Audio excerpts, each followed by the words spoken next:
sick of people on ESPN or SportsCenter who think they have their heads on their shoulders, but they really don't? Well, it's time for the Jimmy the K Sports Show. We're going to give you the most urgent sports news. Now it's time for the Jimmy the K Sports Show. Sit back, buckle up, get ready for the number one sports show on the web. Here we go, my sports friends. Happy Tuesday evening, guys. It's me, your host, Jimmy the K. You see me each and every Tuesday evening, with the exception of last weekend. I hope everyone had a thankful Thanksgiving. Mine was pleasantly fine. Pretty good. Not bad. Ate enough turkey that the poor turkey in Washington got partied. Got pardoned. Yes, sir, he did. Alrighty. All kinds of sports news over the last 2 weeks. We need to get with it. Probably won't go over everything over the last 2 weeks. Otherwise, we'd die for a 2, 3, 4 hour show. But the biggest thing that came out of sports news is out of baseball world, and we're going to get to that near the end of the show because I've got so much to say about that. As a matter of fact, not only will I say something about it, but we'll probably blog post about it as well to the website. But for the time being, let's go back a couple of weeks. And if you haven't already heard, or if you have lived under a rock over the last few weeks, the NBA's first coach was canned about 2 weeks ago. The Houston Rockets fired Kevin McHale, and through much research, and the gist that I got when I called the office of the general manager there at the Houston Rockets was that of it was a mutual agreement between the two. The team had not played well at all. They played quite lackadaisical. So with the lackadaisical play, they felt like they needed to part ways.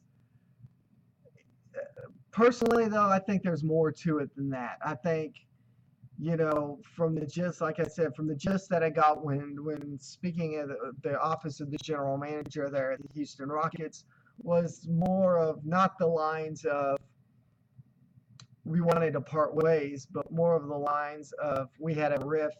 And, sometimes when you have rifts, the last person you want to have a rift with is the guy above you, because he's the guy that can you. Okay.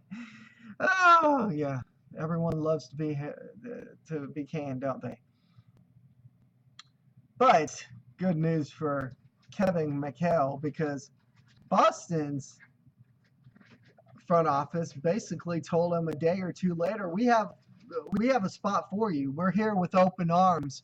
If you want to come to our organization, come on in, have a good time, help us get above and beyond. Personally, I think it's the dumbest thing that they fired him after a 4-7 start. It's 11 games into the NBA season. You wait 2, 3, 4 weeks into the season. You wait a month or two into the season before you start canning people. They waited basically a month. And, to be quite honest with you, the Houston Rockets have been lackadaisical in their play. Do not get me wrong. They've been very lackadaisical in their play. They cannot play offense. They cannot play defense. They cannot play as a whole. One game, they're playing offense. The next game, they're playing defense. The next game, they're not playing anything at all. The next game, they're playing everything. So, that being said, they're playing quite lackadaisical.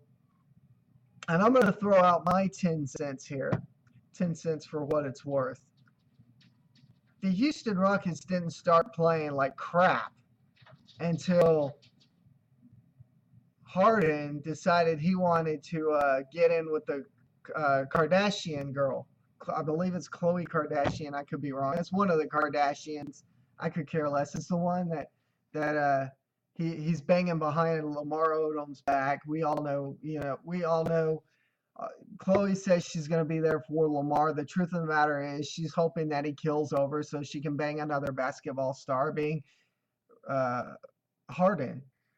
the truth of the matter is Harden needs to get his head out of his butt, and he needs to stop worrying about the Kardashians, because the worst thing he can do is get in with that family, because that family has done nothing but screwed everybody over. They've screwed Lamar Odom over. They'll screw Harden over. They'll screw anybody over that they can just to make a name for themselves, and they've done a heck of a job at doing that. So, with that being said, if Harden can get his head out his butt, if uh, Dwight Howard can get his head out of his butt, and personally, Dwight Howard may have been another decision in getting Kevin McHale fired as well. Him and McHale had a rift at one point, and all it takes is it's my way or the highway, and he goes, okay, fine, I'll go above your head, and guess what? See you later. We're paying him the big bucks. We're not paying you the big bucks. You're just the coach. You do nothing but sit there and coach the team.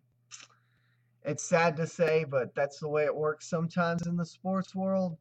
It's a very cutthroat business. If you don't like politics, then the sports world is not for you. A little bit of baseball news. We'll get to that last. Why? Because there's so much baseball stuff going on right now that is pitiful. So we'll go ahead. Congratulations in his last race, retiring from the NASCAR circuit, Jeff Gordon. He's had an awesome career in the NASCAR world, doing what he does best, racing his race cars. He did not win the championship this year, which would have been great for him to go out on top rather than going out on bottom. But he goes out a winner at that. Kyle Busch wins the Cup this year. Congratulations to Kyle Busch. Good luck to Jeff Gordon in his future endeavors, which, from my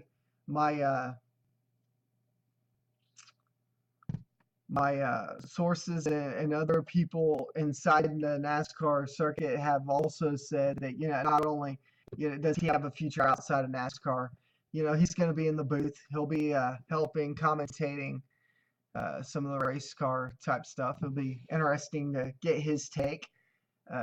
Daryl Wattrip's take. Be quite interesting for those three to be in there. Okay, now for the fun part. The NFL on NBC. No, I'm kidding. Alrighty, two players were cut from the Dallas Cowboys, and this is where I get into my rant. And if you don't like rants, well, too bad. Life sucks and then we die, right? The Dallas Cowboys coach Jason Garrett publicly stated that he cut those two players due to dress code violations. But yet you've got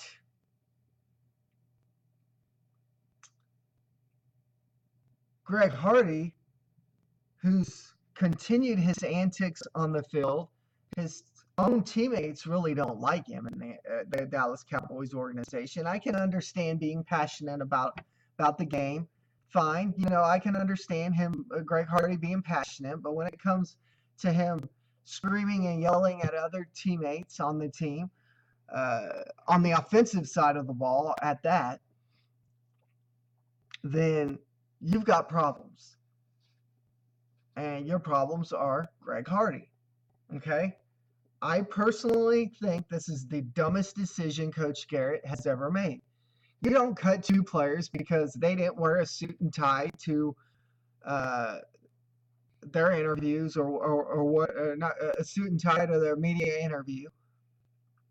And then you have a player like Greg Hardy, who's not only domestically violent towards his own wife, but his antics on the field have been that of a hoodlum.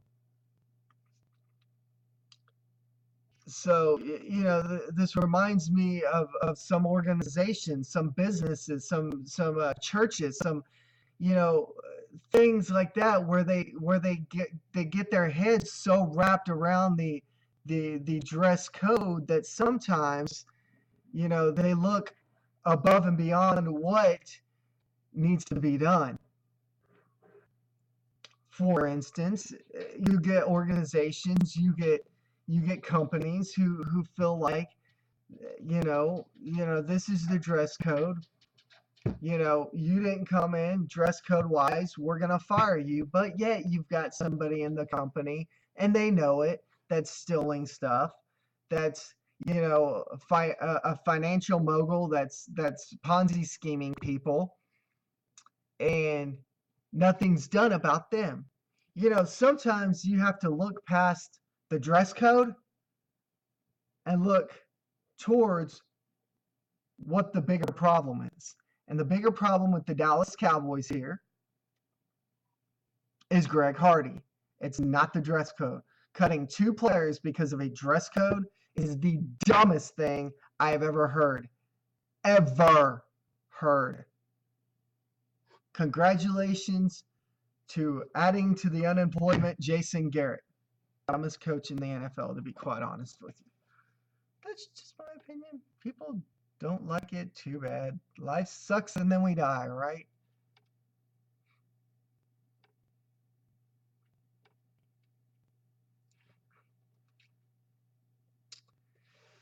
Alrighty. For those that watched the Cowboy game last week, we all know Tony Romo got hurt again. Hairline fracture in his collarbone. He came back a tad bit early, and he even admitted it. Real smart there, Tony.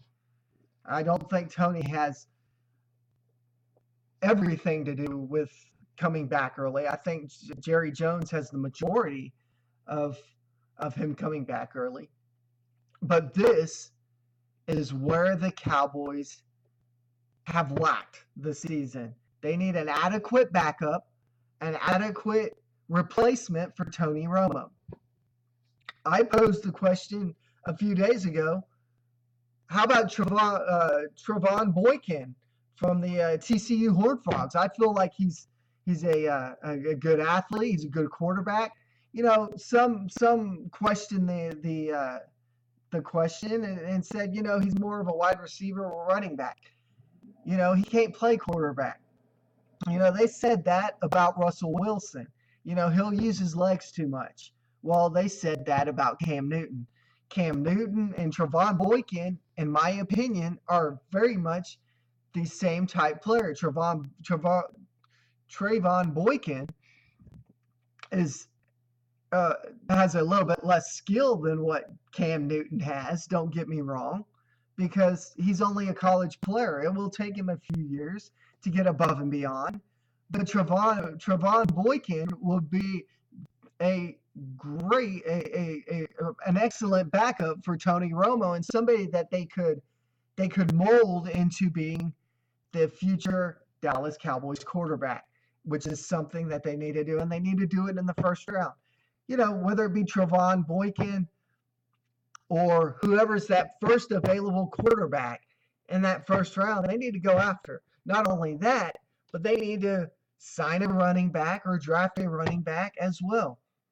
Because the truth of the matter is, if you look at the Dallas Cowboys this year and you look at the Dallas Cowboys last year, the number one reason why the Dallas Cowboys had the record why they did last year is because DeMarco Murray took the heat off of Tony Romo. Darren McFadden has not taken that same heat off of Tony Romo that DeMarco Murray did. DeMarco Murray all of last season was there. He carried the load, not only carrying the ball, but keeping the load off of Tony Romo. You've got to have a running back that can block and a running back that can run the ball. DeMarco Murray can do both of those. Darren McFadden cannot.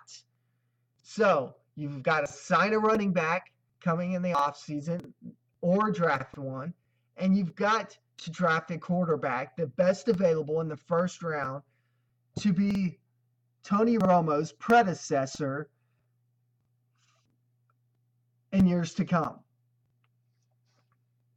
So What's your thoughts? I mean, do you have a quarterback that the Cowboys could draft in the first round that would be an adequate replacement for Tony Romo in years to come that could be his predecessor?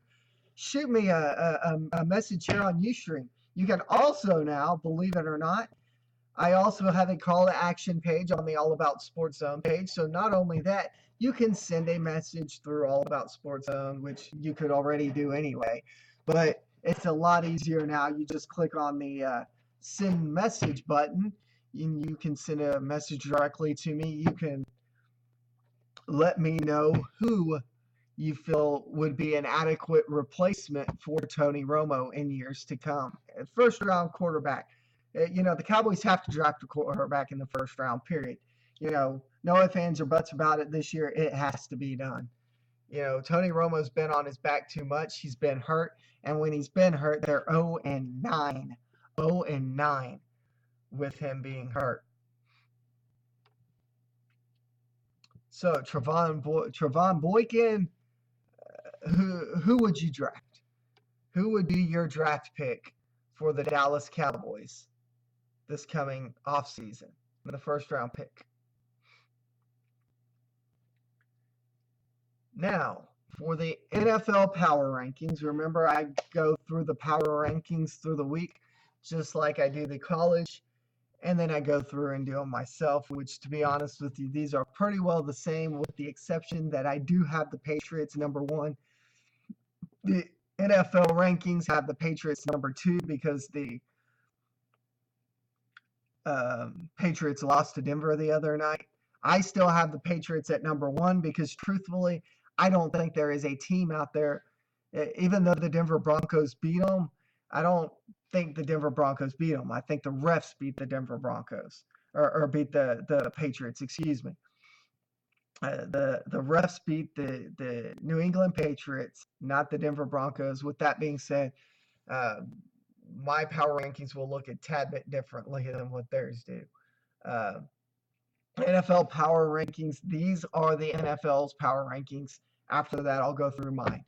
The NFL power rankings have 1, the Panthers, 2, Patriots, 3, Cardinals, 4, Bengals, 5, Broncos, 6, Packers, 7, Vikings, Seahawks, 8, 9, Steelers, 10, Chiefs, 11, Texans, 12, Colts, 13, Bills, Jets, 14, Bears 15, Giants 16, Raiders 17, 18 Buccaneers, 19 Redskins, 20 Lions, Falcons 21, 22 Dolphins, 23 Saints, Eagles 24, Ravens 25, 26 Dallas Cowboys, 27 Chargers, 49ers 28, Jaguars 29th, Rams 30th, 31 Titans, and 32 the Cleveland Browns, rounding out the NFL power rankings. The only thing I would have to change to that would be number 1 and number 2. Number 1 being the Patriots, still number 2 being the the Carolina Panthers. So the only difference in the power rankings between the NFL power rankings and my power rankings will be number 1, the Panthers, number 2, the Patriots. Everything after that is as follows, the same. So, with that being said, do you think the Patriots are still number 1, or do you think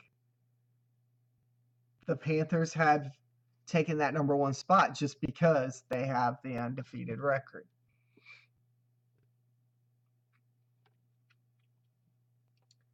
Now to baseball news. I know some of you are going to tune out because it's not baseball season. Baseball season's really never over, to be quite honest with you, because the off season's about 6 months long. Alrighty. Well, take that back. I want to go over one more thing, and that's the college football.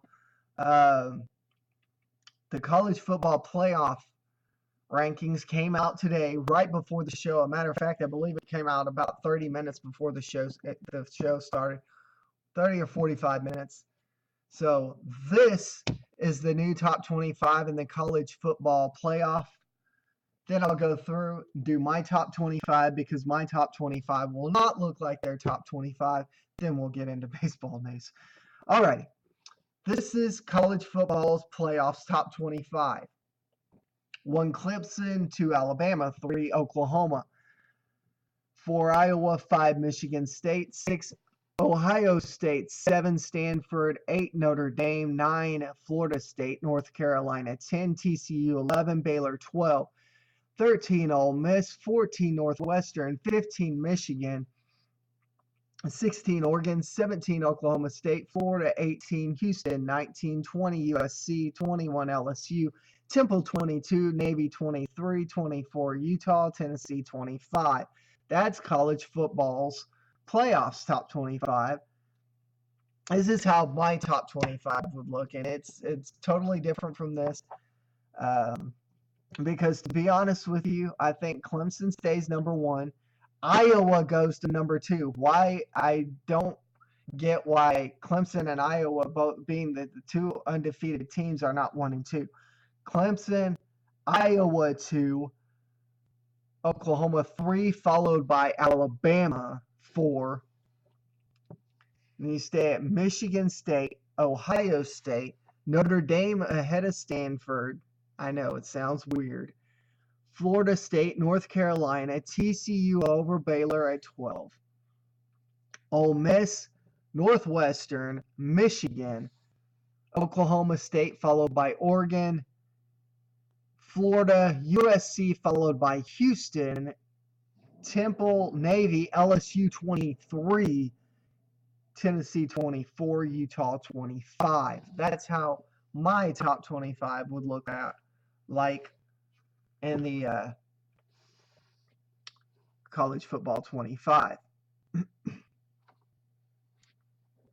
But all that counts is the college football playoff top 25, which preceded mine. Now to baseball news. We're going to start with fun stuff. The Atlanta Braves, we all know, look to be rebuilding, but then they signed somebody 2 or 3 days ago. They've signed a couple players that almost make it look like they're not rebuilding, but trying to build themselves around the organization. Those certain players, who those players are, not very big names, so we really won't get into them. Alrighty. Supposedly, Marcell Ozuna and Jose Fernandez of the Miami Marlins have been shopped. Now, the big name, the one that could quite possibly be traded, is Marcell Ozuna. And believe it or not, about a week ago, there was talks that the Seattle Mariners had almost done a deal for Ozuna that would have included a package of 4 or 5 players, 4 or 5 minor league players and 1 major league player. But one of those minor league players was not the top minor league player there was, Taijuan Walker. So Miami balked and said, no, you're not getting him. Better luck next week. See you later. They're still working out sides to that deal. Both are very cocky players. Many sources amongst Major League Baseball have said that they are very cocky players. You know, in front of the camera, they're all nice, but when it comes to them cameras off, it's kind of like there's YouTube videos of Fernandez and Ozuna's media deals after the cameras were turned off, and you just have audio that your ears would bleed with some of the language that's used. The truth of the matter is, sometimes what young, cocky players like Fernandez and Ozuna need is a swift kick in the butt. And, what it takes is a new manager, a new owner, a new general manager, somebody that can come in there and can turn things around. But the truth of the matter is, the owner's not selling the team. He bought the team for $600 million. And reports came out just 2 days ago that a prominent Florida businessman came to him looking to buy the Florida Marlins for a pretty good chunk of change. He turned him down. But Loria's asking price will be that of $1 billion if he ever wants to sell the team. So, if he wants to sell the team, it sounds like you're going to have to pay $1 billion. If it's a prominent Florida business person, they'll come up with the money, believe it or not. So, not only is the ownership cocky, but you got players that are cocky. When you've got that, you've got a team that's on the bottom. You know, Loria's favorite hitting coach is coming along. Barry Bonds has tentatively stated that he will be the hitting coach for the Miami Marlins. So Loria is going to get a pretty good hitting coach out of that. Hopefully he don't decide to use the needle on a couple of those guys, because they do test for PEDs now. So that's not the biggest news. The biggest news in baseball came today. Everyone, rumors for the last week had been out that the Boston Red Sox were the favorite to land pitcher David Price.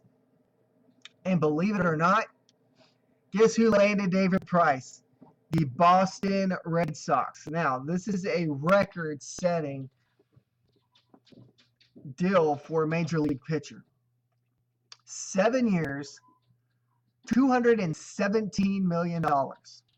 What that comes out to is $31 million a year, $19,000 a pitch. And if you are the agent to David Price, 5% of $217 million, I could retire on that. Guys, I think I'm in the wrong business. What do you say? I think 2 or 3 of us should get together, find a pitcher to support here in the local area, ask them to be their agent when they sign $1 million deal. Hey, we get 5% of that $1 million. That's a lot of money. Split it up 3 or 4 ways, and hey, you're set. You do that 4 or 5 times, you're set, right? Am I not right? Now, the big question is, and I posed this on the All About Sports Zone page, and I will definitely leave this up for you to view. With David Price's signing of $31 million over a 7-year period, what does this mean to Zack Greinke's market? Now, reports came out today after the signing of David Price that Greinke is going to sign sometime this week, whether it be with the Dodgers or the Giants. Those are the only two teams that reports say are in the hunt, the Dodgers and the Giants. Rumor has it, through sources close to me in California and in the Dodgers organization, that Greinke, whether it be with the Dodgers or the Giants, and right now he is leaning towards the Dodgers, he's looking at a 6-year deal worth $34 million. A lot of reports right now are going 32.2 to or 31.5 million to 32.5 million. My reports through sources close in the Dodgers organization throughout Major League Baseball have said 6 years, $34 million. And the odds right now is he's 75-25, leaning to signing with the Dodgers. It's Magic Johnson's number 1 priority to sign him. So you can bet your heart and dollar, more than likely, that's pretty right. 6 years, $34 million. That's a lot of money for the best pitcher, arguably, in all of Major League Baseball. him and Kershaw have to be the best. I cannot see giving Price $31 million over 7 seasons. You know, when he's a good, he's not only a good, but he's a great regular season pitcher. But when it comes to the postseason, he tends to choke. So, you know, David Price does have the opt out after 2018 to opt out of the contract. So, with that, you know, he can opt out of the contract after 2018, which is fine and dandy. But even with the opt out, that's a lot of money. $19,000 per pitch. Per pitch. Whoa, like I said, I'm in the wrong profession. Now, with that being said,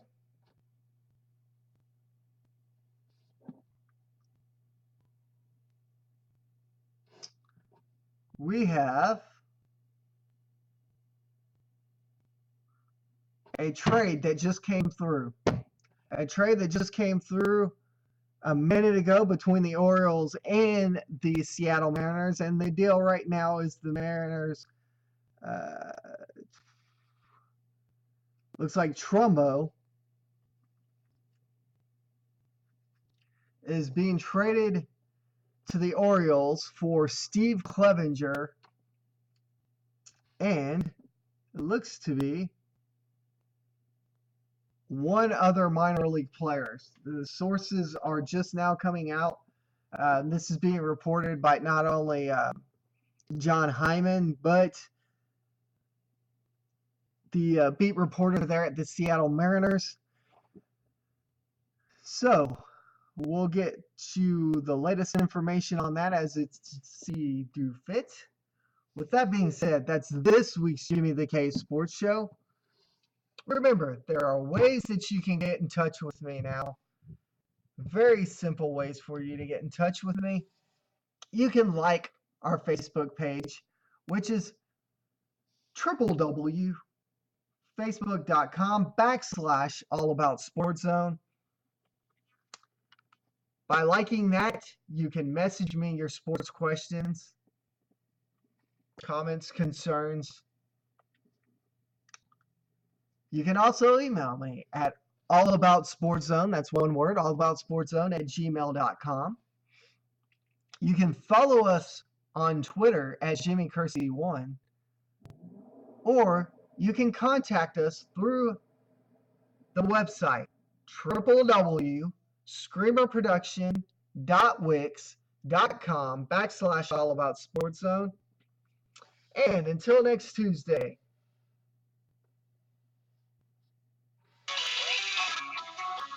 7 p.m. Central Daylight Time, I'm your host, Jimmy the K. Until next Tuesday, I'm Jimmy the K. Peace out.